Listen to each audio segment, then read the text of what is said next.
থাকবে না।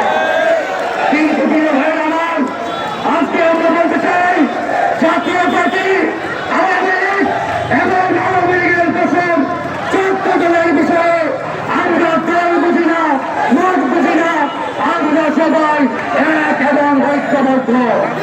প্রিয় ভাই আমার, আগামী কয়েকদিনের মধ্যে ঐক্যবদ্ধ কর্মসূচির ঘোষণা আসতেছে। এই ঘোষণার মাধ্যমে আওয়ামী লীগের বিরুদ্ধে, তার বিশেষদের বিরুদ্ধে বিএনপি, জামাত, গণ অধিকার, এনসিপি, ইসলামী আন্দোলন সহ আমরা ইনশাআল্লাহ সর্বপল্ল আমরা কর্মসূচির মাধ্যমে আওয়ামী লীগ যেভাবে নিষিদ্ধ হয়েছে, জাতীয় পার্টি নিষিদ্ধ না হওয়া পর্যন্ত আমাদের কর্মসূচি চলমান থাকবে ইনশাআল্লাহ।